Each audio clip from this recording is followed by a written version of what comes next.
ஒரு அண்மை செய்தி வந்துள்ளது, பார்க்கலாம்.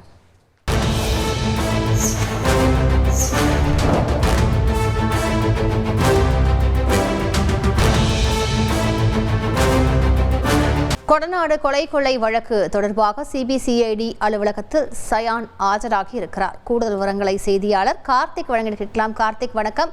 அவரிடம் விசாரணையானது தொடங்கப்பட்டு விட்டதா? எவ்வளவு பேர் இந்த விசாரணையில் ஈடுபட்டிருக்கிறார்கள்? விவரங்களை பதிவு பண்ணுங்க கார்த்திக். வணக்கம். கொடநாடு கொலை கொள்ளை வழக்கு தொடர்பாக கடந்த வாரம் சயானுக்கு சம்மன் அனுப்பப்பட்டது. ஆனால் அவர் ஆஜராகவில்லை.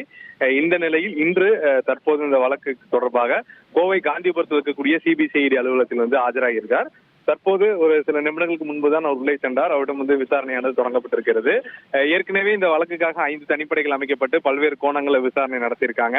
அது இல்லாம இந்த வழக்குக்கு சம்பந்தப்பட்டவர்கள் சொல்லிய தகவலின் அடிப்படையில் குறிப்பிட்ட என்னங்க இனி வீட்டு வேலையில கொஞ்சம் அதிக ஒத்தாசையா இருக்கணும். ஏன் வேலை கிடைச்சிட்டா? வேலையா? நான் பாஸ் ஆகணும்னு நினைக்கிறேன்.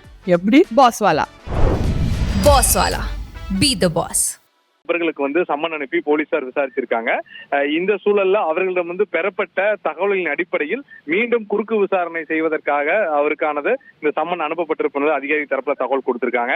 ஏற்கனவே இந்த வழக்குல சம்பந்தப்பட்ட கனகராஜோடைய விபத்து வழக்கு மற்றும் அங்கு பணிபுரிந்த தினேஷ் தற்கொலை வழக்கு உள்ளிட்ட வழக்குகள்ல பல்வேறு தகவல்கள் பெற்றிருப்பதாகவும், அதே சமயம் போன் கால்கள் குறித்த ஆய்வுகளும் எடுக்கப்பட்டிருப்பதாகவும், அதன் அடிப்படையில இந்த விசாரணை இருக்கும் என எதிர்பார்க்கப்படுகிறது.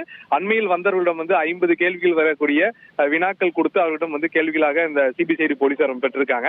அதுல பெறப்பட்ட முக்கிய தகவல்கள் இவரிடம் கேட்கப்படும் என எதிர்பார்க்கப்படுகிறது. காரணம், இந்த வழக்குல இவர் தான் 2வது குற்றம் சாட்டப்பட்ட நபராக சயான் சேர்க்கப்பட்டிருக்காரு. இவருடைய நடக்கக்கூடிய விசாரணை அதுக்கப்புறம் இந்த வழக்குகளை இன்னும் ஒரு சில முக்கிய தலைவர்களை விசாரிப்பதற்காக திட்டமிட்டிருக்காங்க. அவர்களுக்கு சம்மன் அனுப்புவார்கள் என எதிர்பார்க்கப்படுகிறது. விரிவான விவரங்களுக்கு நன்றி கார்த்திக்.